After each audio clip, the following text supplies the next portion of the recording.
Oh, same old show. We're in a new location. And I've realized as half of the hosts of the Hold It Elevator podcast, we never really introduce ourselves. We don't, but I like that. Because I don't want to be like nobody else, bro. Okay, you know what I'm saying? And it's not like people are tuning in and be like, who's that B-Dot character? Right. Yeah. Okay, so another episode of the Hold the Elevator podcast. Indeed. This is about to be a 30-minute commercial for Elevate Clothing. We are here with a very, very special guest. Introduce yourself, sir. Man, I go by the name Louis LeBron, but y'all might know me as Saga. You know what I mean? Legend. Brother. We call him Black A-Ward. Wow. No, we're not doing that. No, we're not doing that. Where do you guys want to start? I feel like we could pod for 3 hours with us three, man. Man. I would start by saying it's good to be in a room with you two, man. Yeah, My brothers, for sure. man. And we was talking about it off cam how me and Saga are so close friends and talk all the time, but literally haven't seen this brother in 2 years. It's crazy. Since our battle. It's our since battle. Our classic. It's our battle, bro. Top 10 legendary battle. I wouldn't even say top 10. I think Top five? I think we're like damn near top 5, top 3. We Gotta got be. 3. Explain to me, one of you two. Well, I think I know, but why was that battle, when everyone says things are bigger than battle rap, why was that battle bigger than battle rap? You want to set it off? Go ahead. Man, I think the timing of everything was just perfect. You know what I mean? I feel like, you know, if I would have battled B-Dot when we originally were going at it, I think around 2016. Yeah. It wouldn't have been what it was when we battled in 2020. I feel like we both matured so much as lyricists, and I feel like he would have definitely, like, he would have got the best of me at that time. That's I feel wild like when you say that, because you said that to me before. But explain that. Why do you? I feel like, you were so much more like polished than I was. I was still like just trying to find my footing in regards to how to put myself together lyrically or scheme wise, and I feel like you already had the blueprint on. Oh yeah, I know how to scheme perfect. On top of that, your cardio was amazing. Like, you just getting through these fast syllable joints. He's rapping mad crazy, and it's like he's not losing his breath. He's not winded. I'm surely gonna lose to that. I'm just, you know what I mean? I'm a fat kid from Queens. I'm like, I can't rap against this guy. You know, but like I started to develop my own. I went through this whole rebranding process with Th3 SAGA, and in that allowed me a little more freedom to just test the waters. Yeah. And that gave me a little bit more of a like, okay, I feel like I can battle B-Dot now. And when it all came together, the timing couldn't have been perfect. Man. It couldn't have been Why perfect. do you look at that battle so highly?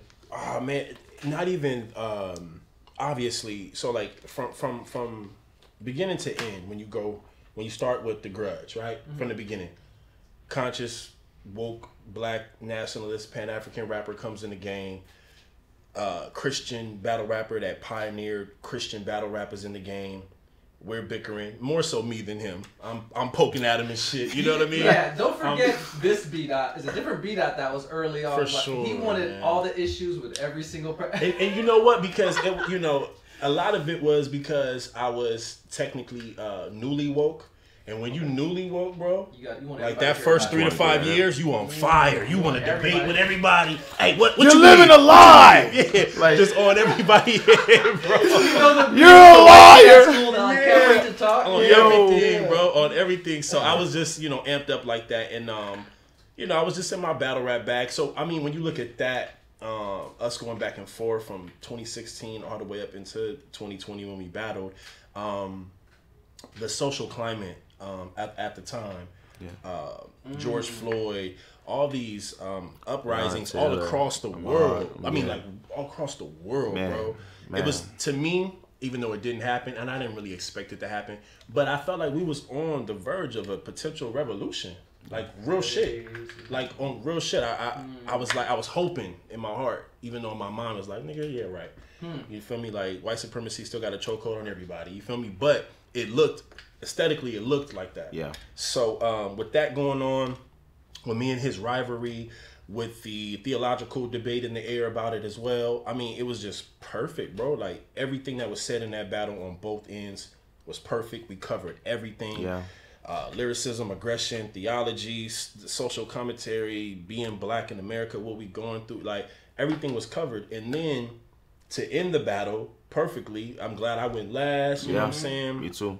Because obviously I had the handshake already written and already in my head. So if I would have went first, that would have been kind of awkward. Yeah. Cause you shake my hand and then he go crazy, like, you know what I'm saying? Like, yeah. So you know, to end it with the handshake, man, it was just beautiful, bro. Like, it was just art to me. It was real art, and I think it just stands above battle rap. Like, it transcends the culture, man. It is beautiful art. It's crazy because very rarely you find battles where like the content on both sides complements each other. Righteous. You know, the goal is to kind of combat that. But I feel like what we were talking about and how we went about it from second to third and all that, it kind of flowed beautifully into the next piece of conversation. Righteous. You know what I'm saying? Absolutely. So it was like everything flew in. And then like, thank God, like I said, like him going last was perfect. Right. You know what I'm saying?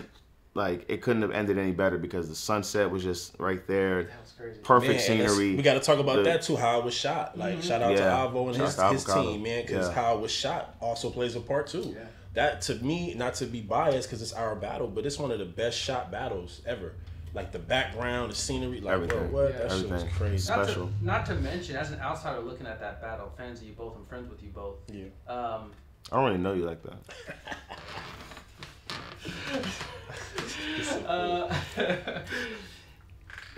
Other than the social climate, which was weighing heavy on every black and brown person in America, the COVID climate too, and it was hard to get art, right? And about that battle, for a minute, every battle I tune into, 90% of me just wants to be entertained, and that battle for me as a fan was like a recognition that, oh shit, this art form could be more. It could be more. And that hit me like a ton of bricks when I was watching it. Well, what I will tell you is, thank you for kind of opening that door with you and Quantum. 100%. That rooftop, kind of showing how... That was the first one. Yeah, how beautifully shot that was, and how we could still find elements of entertainment while still just not losing the essence of battle rap. You know what I mean? Like, sometimes you lose the crowd, it may take away from the moment, or just certain settings may take away. Like what you and Quantum did on that roof gave me the inspiration I needed to know how to like approach these kind of matters. Like, I'm battling Rooftop Dot. That's crazy. You know what I mean? Yeah. At the moment, he just took out one of the best punchers in the world and just ran through him easy. So I'm like, okay, I need to look for inspiration in other aspects, and obviously you being the first one. Dope, you know what I mean? First Rooftop Battle that we seen. I always shy away from being the backpacker and get into too much hip hop talk, although it's in me. But like, that shooting those battles was such the epitome of hip hop, just making do. When the world's like caving in and it's not possible, you were just making do. We're sampling records that other people made. That's the only instruments we had. You know what I mean? It's like, okay, we don't have an arena to battle in, we go to a rooftop. Hip hop at its core. You know what I mean? I felt away when Dot gave himself the nickname Rooftop Dot. I know it's such good marketing. Kenny doesn't have a better ring to it. But listen, man. Yo, and you know, honestly, bro, like on some real shit, man, you've had magical moments up there too. Appreciate it. You know what I'm saying? Man, him and Danny, Ooh. Like, you know what I'm saying? So it's not even, obviously it just worked for me, but it's not even a thing that I could like solely claim, like I was just the only one bugging on the roof. This man's third round is like, you know what I mean? So I mean, you know, we all share that space. I will say, to reveal the curtain, to put back the curtain a little bit, fans, I'm sorry, Santa Claus isn't real. Some of those battles took a couple takes.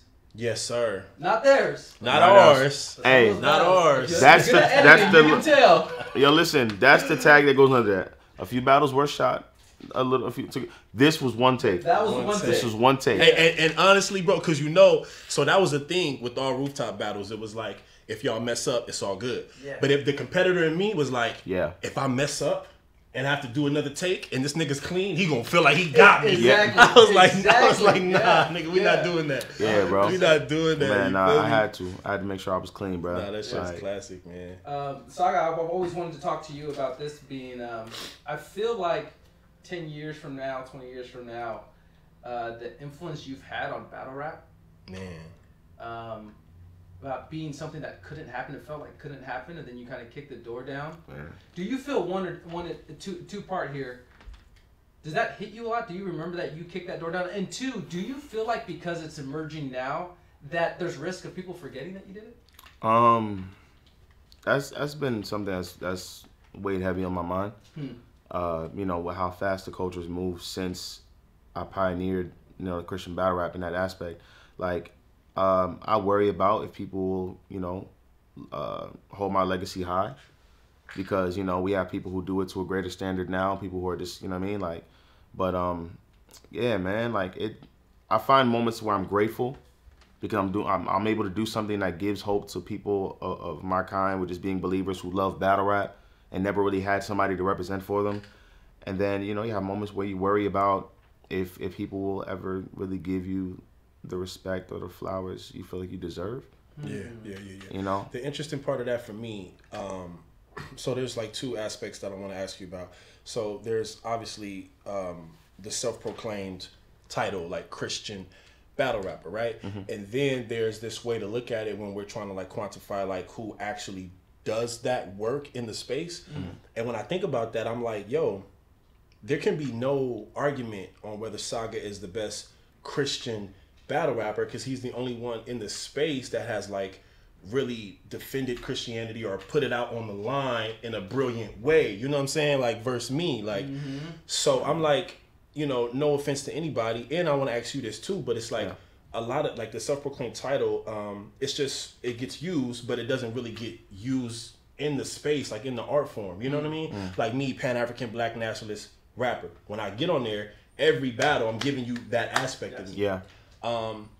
My brothers, who I love, Loso, A-Ward, Street Hymns, they don't necessarily do that every battle, and you don't necessarily do that every battle. However, when you have done it, you did it to the highest degree. Man. So, do you two-part question? Talk to me. How do you feel about being a self-proclaimed Christian battle rapper? Is it necessary? Is it needed? Because majority of like African Americans that grow up in a Christian household, right? It's just that you guys are more on the line with it, like you say it more. So do you still want that title?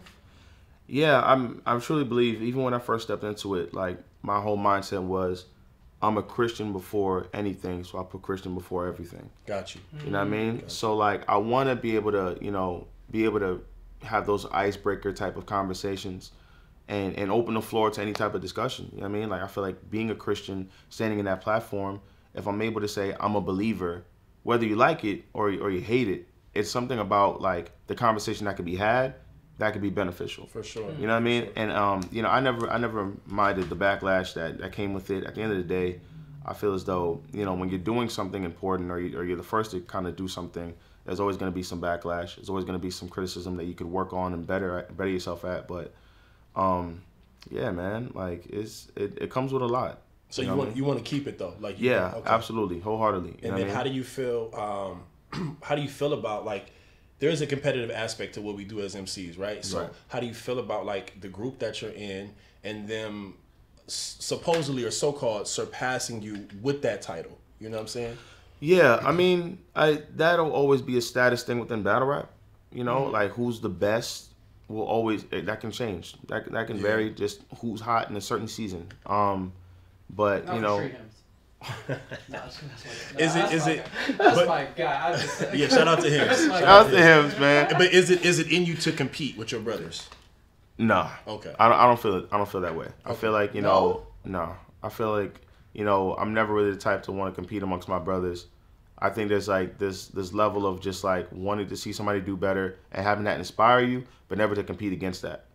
Like seeing how well they do is like, man, I want to be able to pull out the best in me. Nobody's gonna be able to take the woke Black nationalist title from me. Like, I'm not having it. Like, you feel away about it? Yeah. I feel like Oops was kind of getting close to trying to challenge for that. No, you see, my space is very specific, like Pan-African Black nationalism. Right. That's that's very specific. That's very specific. You know what I'm saying? Oops is, more, civil rights. Sure. Yeah. You know what I'm saying? But not to get off track. But I will say this though.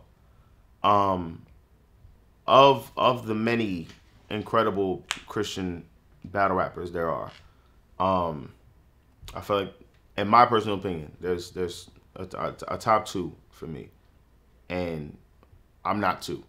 You know what I mean? I'm not two. Okay. You know what I'm saying? That just answered all the questions I was asking. I'm not. I don't want to compete. Oh, but the Bible speaks on self-evaluation as well as evaluation of others. I feel as though. Wait, what does that mean? Break that down for us. All right, so like just to be honest with ourselves, not to just be caught up in a space of like not being real with where we are in regards to status or rankings or anything, or just being honest with others. Gotcha. So I feel as though I never want it to seem like I'm competing with anybody around me. But as I look around me and I see him here, him there, she's there, this, that, and the third, I feel like I know myself. You know, regardless of what I've shown in past situations, I feel like that doesn't reflect who I know myself to be. Like, and I feel as though I am one of the best, if not the best, Christian battle rapper. No, and again, I agree, because back to my point, the title itself means that you put Christianity in the art. Yeah. You can't just be up there and just say, I'm a Christian battle rapper. By the way, doo-doo, I'm going to shoot you, I'm going to hit you, I'm going to do this. Oh, don't get me wrong, I'll punch somebody. No. I'm not saying you can't do that. But you, I'm not saying you can't do that, but you got to still have the belief in the art. You know what I'm saying? Like, you still got to have it in there. Absolutely. It still has to serve a purpose. You Absolutely. know what I'm saying? So I feel like you do that the best out of your group. I have to challenge you, not just you, but a lot of Christian battle rappers. Please do. They find one passage, one line in the Bible, and they're like, to justify the violence. Because this passage says, man, you know what it is. All right, so I never want to be the person that says I'm never gonna look for a reason to justify my violence in that aspect, like why I can shoot a gun, right? I'm pulling from personal experiences, right? I'm not, and I'm also painting a picture that breaks the stereotype of what people see a Christian to be. You know what I mean? When they see a Christian, or you think we hear the words Christian battle rap, people automatically get to this judgment state of mind where it's like, oh, he's holier than thou. He's got it all together. He's gonna look down on us because we sin or we do things like that. And I'm here to show you my walk with God. It's not the most perfect walk. I am totally flawed. You know what I'm saying? Like, you know what I'm saying? Like, I've done so many things in my life. Yeah. But at the end of the day, I'm not here to show you I'm perfect. I'm here to show you through my imperfections how God was able to change my life. Right. So I have to pull from my experiences. I have to pull from, man, like so many fights I got into in my life, bro. I done got jumped, and I done jumped people before, bro. Like, there's so many things in my life. Like, I got friends that are dead right now because of ignorant actions that me and my friends were getting into back in Brooklyn, wilding out. At the end of the day, I'm not pulling these situations to try to show you how gangster I am. I'm showing y'all through my experiences, we bleed the same. For sure. But through that, like, I found a way to, you know, like, give this all to God. You know what I'm saying? I have a question for all of us. I'm sorry to cut you off. Please. But, like, so do we have an obligation, being that we are not, like, street rappers and gangster rappers or whatever, and we represent a certain side of it, do we have an obligation to, like, make sure purposefully not go there at all? You get what I'm saying? Like, however you approach it, right? I approach it from a black nationalist Pan-African perspective. You approach it from a Christian perspective, right? Is it our duty to not even play like that? I just want to play devil's advocate, right? Like, is it our duty to not even, don't shoot nothing, don't punch nothing? Let's see if we can beat all these dudes just using better words and just rhyming better, or giving them a message or whatever. Like, is it our duty? Are we falling short of our purpose? My oldest sister is a reverend, and we have this conversation all the time about, like, I think I've had it with you, where, like, I am a hypocrite by nature. For sure. And I want to display that. I think that's being honest. Purposefully displayed. Yeah. And my favorite artists have been hypocrites. You know, they've said if you listen to 10 songs, they've kind of contradicted themselves a couple of times because we're humans, the human experience. But my sister's argument is, yes, but you do have to have weight in what you say. We can acknowledge what we are, but what putting out something is setting an example. So her is like, yeah, you can be a hypocrite, but you can be a hypocrite that only acknowledges one side to the people that are listening to you. So I don't know, I go back and forth on it, but we always have to make a decision when we have a fan base. For sure. We can't be ignorant to it. You know, what I mean? That's how I would respond to it. I'm just on the fence about it. Yeah. For sure. You're definitely on the fence about it. I definitely agree with that. I think there's room to, I think, because, like, when I think about battle rap, I'm not just thinking in regards to what's good to use against my opponent. I'm thinking about the people who may fall into the demographic between me and my opponent that are just watching. And sometimes my battles are their introduction to the gospel. You know what I mean? They may never read a Bible or go into a Sunday's service, you know what I'm saying, because of how wrong they felt at church or a greedy pastor or whatever the situation is. And I think kind of just leveling out and showing them through my experiences what I've been through, it creates a conversation for them to feel like, okay, well, Saga's a Christian, but he's done this before, so I feel like I'm not as far from God as I thought. You know what I mean? It creates a conversation in regards to people watching and saying, you know what? like makes you relatable. Yeah, it makes me a lot more relatable, and I want to stay in a space where like I don't want to look down on you. I want to look eye to eye with you to 100%, show you. 100%. You know what I mean? So sometimes you got to share your experiences for people to understand, you know, your story. As when I watch Christian battlers, forgive just this blanket term, but when I watch Christian battlers, I always get frustrated that the Christian battlers, they'll always have to answer for everything a Christian's ever said and done in a Bible. Every line. It's like us living in America and having to answer for all of America's past sins and shit. Hate it. It's like, why did this person have to die? It's like, man, like, bro, like, and so the funny thing, the thing I hate, because at least with my stance, I'm telling you that I'm not, you know, a believer or in that. All of the dudes that y'all battle, they're still Christians at the end of the day. 100%. Like if they walk out the venue and get shot, the first thing they're gonna say is Jesus. Exactly. Like what 50 say? Screaming, Lord Jesus, help me. Yeah, it's bleeding. Like you feel me? Like that's the first thing they gonna do, bro. Like so it boggles my mind when I see other battlers battle them and be like, where was your God? And fuck your God. And it's like, bro, you're a Christian too at heart. Yeah. You were raised Christian. Your grandma took you to church. Like, unless you're making a theological stance in opposition to it, like I clearly do, but these are still my great friends. But unless you're doing that, shut up, bro. Yeah. You know you fucking believe what it really is, and you know, I feel like people don't really have a hard time. People have a hard time accepting this, but like, it's just a bunch of church hurt. You know what I'm saying? A lot of it is church hurt. You know what I'm saying? They were mad at God because they didn't get the answer they wanted at a certain time, or maybe they didn't like the answer. Right. You know what I'm saying? They're waiting on this because you pray to God doesn't mean you're automatically going to get, you know, exactly what you want, right? So sometimes God will be just telling you no. All right, you try to find it in the church and you deal with some judgmental pastor or judgy church that you dress a certain way and they judge you for whatever. It's like you take all these experiences in your life where God tells you no when you wanted a yes, or you were looked at a funny way in church, and you take it upon a Christian battle rapper who has nothing to do with any of these scenarios, and you say, where was God when my mom died of cancer? I don't know, but I'm here now. We could pray about it, bro. But like, I can't answer that. Maybe it was your, honestly, with like, you think because I'm Christian, I didn't have people die in my life? Right. Do you think as a Christian, I didn't like question God? Like, why did you take my uncle from me? Why did you take my best friend from me? But at the end of the day, like, we have to understand, like, we're not, tomorrow isn't promised. So instead of just going to this frustration with God because you didn't get what you wanted, you have to just like, all right, you know what? I appreciate what I was given in this time. What can I do from this and learn from it? You know what I'm saying? But a lot of it is church hurt to me. You know what I mean? Like, just depending on the scenario. You know what I mean? But I did want to. I wanted to move on, but I wanted to talk to you a little bit, just to put a button on the impact that I've never said to you. And I wanted to say to you, as Black people in America, we're just naturally guarded because of our history and what happened to us. What I like the most about your impact is that you're forcing or you're motivating Black people that carry something with them that they feel like they have to hide, like Christian battlers. They feel like it wasn't cool to say that. To say that they're Christian. And then someone comes out and is like, bro, this is what we are. Now, I'm not that. Right. But I always appreciate something about the Black culture that we're scared to let go of because we're so guarded and we have to be in America. But like when someone's like, hey, we can be this. We can reveal this. You don't have to lie and protect that. For sure. And it plays into this concept of like Black male authenticity and what it looks like, because they're not going to feel comfortable being like, yeah, I'm a Christian, but by the way, I got this big K, you know, because it doesn't make, because you know what I'm saying? Because then it doesn't make sense and you look like a fool. So they rather just come in here and act like they just straight demons and killers and shit. You know what I mean? Like, it's the weirdest shit, but I hate battle rap. Let's talk about that. I hate battle rap. So I need your help on this. Cause talk to me. That's really, he's retired more than Jay-Z, and I don't like Bro, it. He should. I don't like that for him.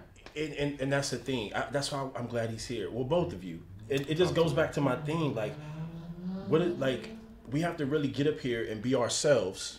You rap as a Christian, but the dude opposing you raps like a gangster, but he's not a gangster. He's not gonna kill nothing. After the battle, he gonna laugh and dap it up with you and say, "Great battle, man. That shit was crazy." After he just shot you 1,000 times. You know what I'm saying? Right. So that's my frustration. So like, I don't. What keeps you going in the culture? Like when you know at least you being yourself, right? And going through who you are, but you gotta stand across people that just totally make up characters of themselves. Man, what kind of keeps me going? Yeah, like why do you still do it? Why you still battle rap? Man, I ain't gonna lie. The bread is wonderful. let's I heard it. I heard money. I just heard that. The bread is wonderful. That is the fact, though, bro. Nah, man. But think about this, bro. I think what I find amazing is like I still have a passion for it. I still love putting words together and challenging myself to just create different paintings with the colors I have and my experiences. But I feel like having this opportunity to travel the world and have people wanting to listen to what you have to say, it puts a little bit more importance on what you have to say to the people. It's like if they're booking you to battle somewhere, it could be London, it could be down the block. People are standing there for 3 minutes of 3 rounds or whatever, and they want to know what you have to say. For sure. Because something you say can change their lives. For sure. Something you say can be so important to them. They walk away like, yo, listen, these other battles were cool, but this one B-Dot line I heard just made me realize, you know what, I shouldn't do this. Or you know what, I should take up this. And it's like those moments where people actually care about what you have to say, you should make it so, like you treat it like it's one of the best things in the world, bro. So how do you walk away from that?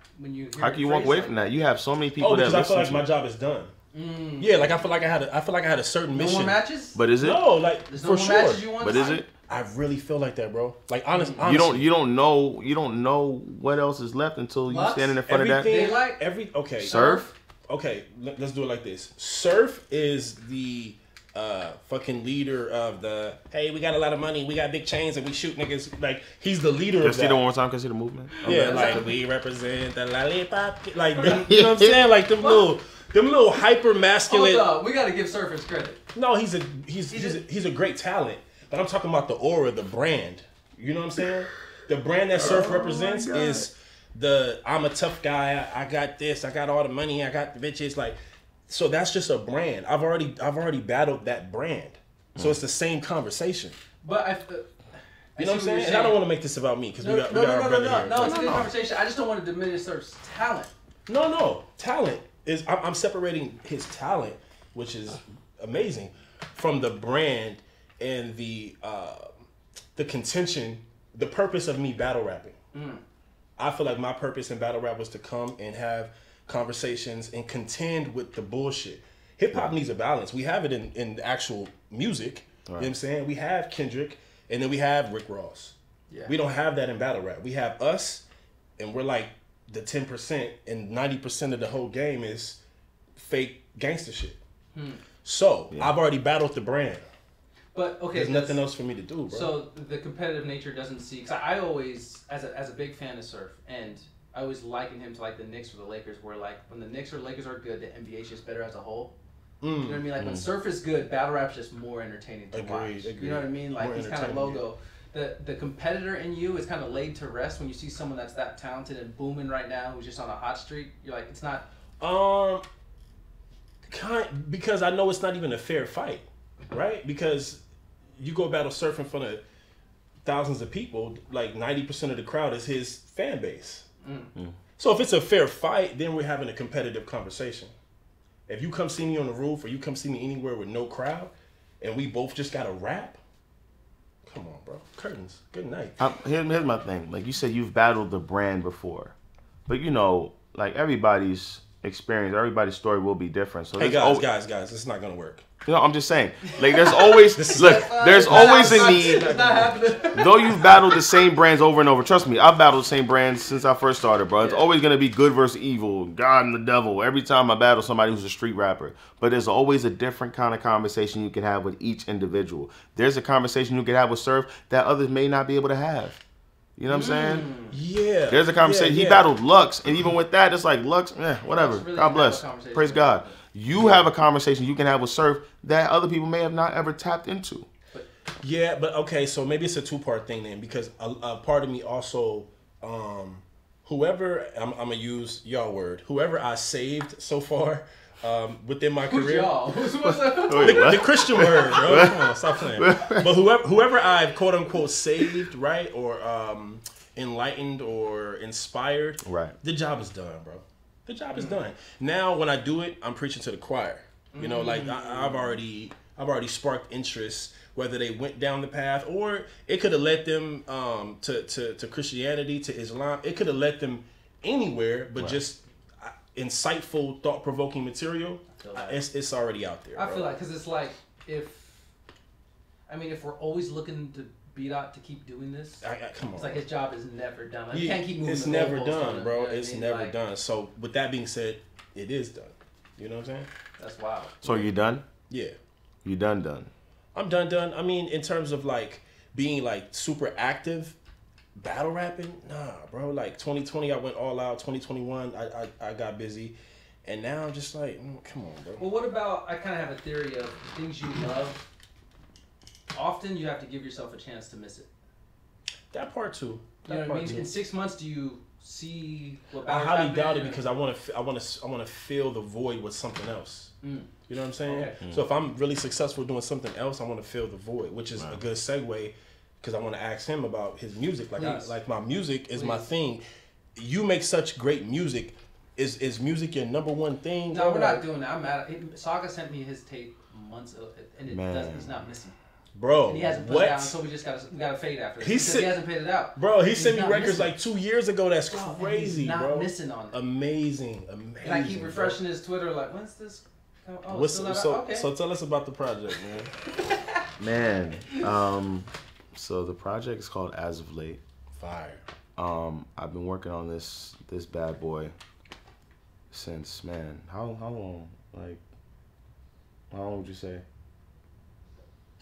2 years? It definitely got to be 2 years. Nah, it's been years. 4 or 5 years. Okay. Like, wow. Things have been like revised, taken away, moved to the side. Things have been added on, but the body of work is complete in regards to like the track listing is there. It's just always been an issue with like my engineer, just trying to find times where we can link up. Yeah. And for the longest time, it's just been fear.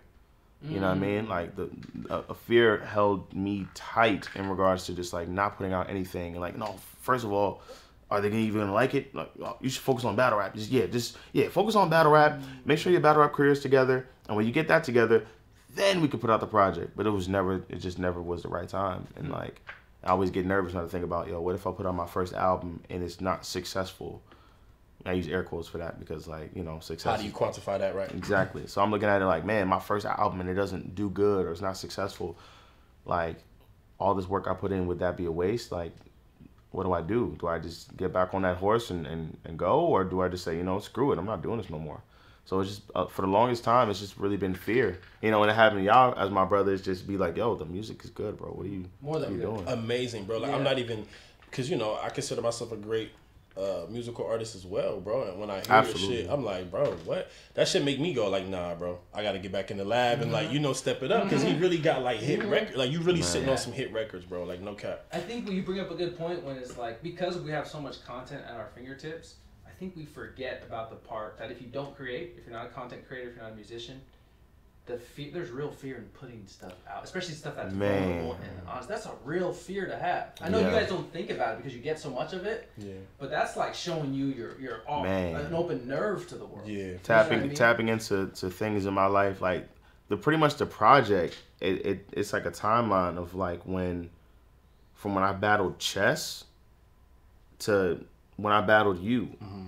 And like everything in between that, my personal life, my love life, like my spiritual walk, the struggles I've had in my own walk with like, my depression, my anxiety, drinking, things of that nature, and like it just balled up into like this one body of work. And that's how you get it out, right? Like, and it's like, it's like, I know how great it made me feel to create it, but then I'm like, what if they don't receive this? This is like some of my most vulnerable stuff. You know what I mean? I'm as vulnerable as can be. Y'all think me talking about suicide against Rum Nitty or, anything of that was like personal, my music is my baby. You're introspective. So like, yeah, bro. Yeah. So like if I'm this is every part of who I am and I'm putting it on a CD. I guess we're not really using CDs anymore.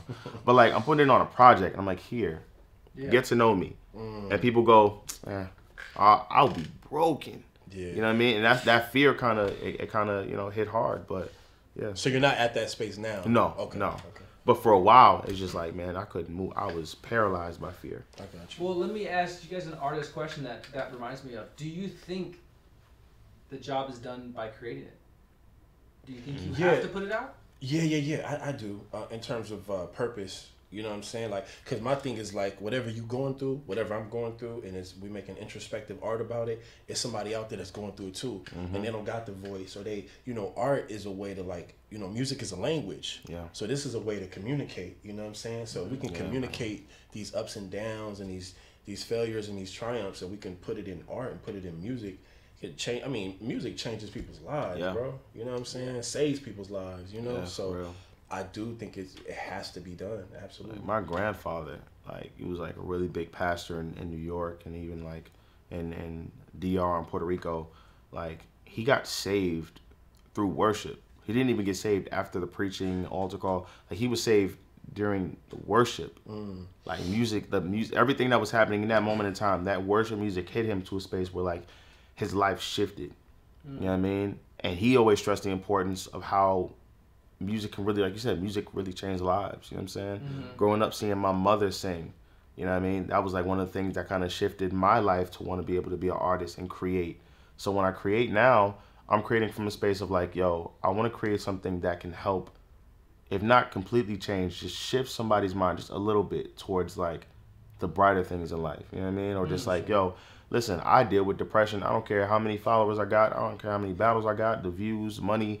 Like, I struggle with depression just like the kid down the block. You know what I'm saying? So I want to be able to create music that helps him know that it's okay to feel this way and you're not alone. But here's the thing, like, just don't stay in that depression. Like, I have a song on the project called Don't Stay There. And it's like, you know what I'm saying? Thank you, bro. It's like the outro to my project, and it's like this like worship. I didn't even get the whole project. Yeah, man, we got to play it. I sent him the link, man. Damn, son, where'd you get this? I got the link. Damn, son, this is fire. You know what I'm saying? Cause like I want to be able to make music that like helps people to understand a little bit more about me, while at the same time encouraging them to like, you know what I mean, to know that they're not alone in this. The coolest part about music with intention like that is a lot of good music is like, oh man, I feel like that. The best music is, I didn't even know how to word that. This person worded it for me. Right. You know what I mean? Like that's the absolutely. That's the like truest part of the art form is like telling people, making them feel seen, because it's like, oh man, I hadn't even thought about that the way you did, and you made it sense. Made sense for me. I want to talk about. We probably should. Yeah, we should be wrapping up here, but I wanted to talk about friendship. How people many you of meet in the us have culture. Friendship. No, I want to talk about how us three, who have probably three different theological beliefs or beliefs in whatever's up there or not up there, remain friends, and how important is that to you with like your friend group? Because what do you identify yourself as agnostic? Would you say? I mean, I don't even think that like my experience and where I place myself spiritually even has a name yet. You know what I'm saying? All right. So I'm able to have, I could be in multiple rooms and having conversations. Like I can agree to a certain extent with an atheist. I can agree to a certain extent with agnostic. I can agree to a certain extent with a pantheist. You know what I'm saying? Like, I can agree to a certain extent with the Christian. I can agree to a certain, you know what I mean? So like for me, I'm just like this gumbo pot. Man. It's like when you have a good friend like Dot who like is not a believer. Do you think in your head he could benefit from belief, or you're like that's just him? Nah, man. I never want to be able to be in a space where like I shove anything or my belief or my stance down anybody's just like, hey, listen, like I feel like you'd be better off if you were this. Right. But I feel like showing through experiences, man, like just like, you know, I want people to see the God in me through who I am as a person. Righteous. You know what I mean? Let that be the first conversation had.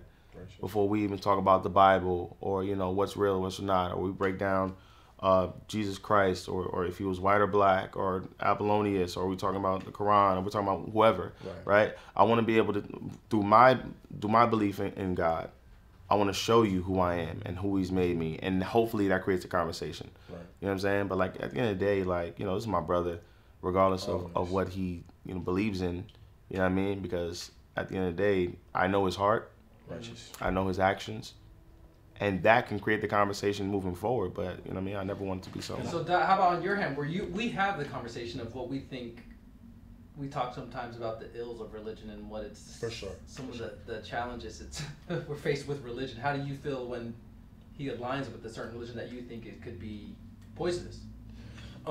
See, well, it's poisonous. It's poisonous. No, he's hold the fuck. Yeah. My bad. So but respectfully, I'm sorry. No, I know what you mean. Because from that perspective, it's more like institutionalized, right? And it's more so a controlling mechanism. You know, when we go back through our history, we think about imperialism and colonialism and all these different aspects that used his belief, right? Yeah. So that's where my issue lies. Got a bad rep with that. We got a bad rep because of that. You know what I mean? There's a lot of stains on Christianity that, you know, it's just like, man. A lot of it's just time specific. So, and again, you have to remember too, like, I come from a devout Christian family. Oh, do you? I didn't know that. Yeah, for sure. My grandma, bro. I showed my grandma the Saga battle, bro. She was so. I was hoping you bring this. I texted him. Right? I was hoping. I'm like, bro. I showed my grandma the battle, bro. She was on my helmet. Like, she wanted to, like, douse me in holy water, bro. Like, shout out to Big Mama Dot. Yeah, shout out to Grandma Evelyn. See you. Shout out to Grandma Evelyn. You know, salute. That's my baby. I love her, but she know where I stand. But yeah, man, I come from that family, so I say that to say like no, that's never an issue for me. And I'm great at communication, and I thank you for saying I have a good heart, bro, because I feel like I do as well. So like I can mix and mingle with anybody, and I don't. When I first got woke, it was more the aggressive, mad, angry stage. Yeah. But now I'm at peace, bro. Like I'm at peace. Like whatever we all on individually. That's why I like how he said, let my being and my presence be a representation of what I believe in. So that works in every aspect, right? So me as a Pan-African Black nationalist, which is more a political stance than it is a religion, but that gets a bad rap and a bad, connotation to it or whatever. Yeah. But let me be a representative of that. You know what I'm saying? Like how I interact with my brothers and how I respect everyone. Let me be a representative of that as he is for Christianity, as you are for... Nothing. I don't believe in shit.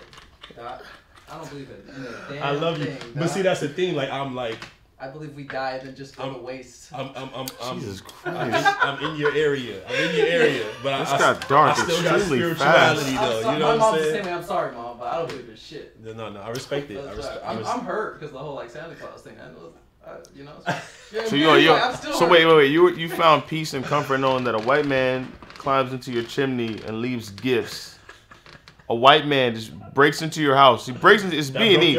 He breaks into your house. So you're hurt that a white man doesn't break into your house and leave gifts. You said church hurt. Yeah, that's like Christmas hurt. I'm like Claus hurt. Man, he's Claus hurt. He's Claus hurt, man. And before we go, I want to say congrats.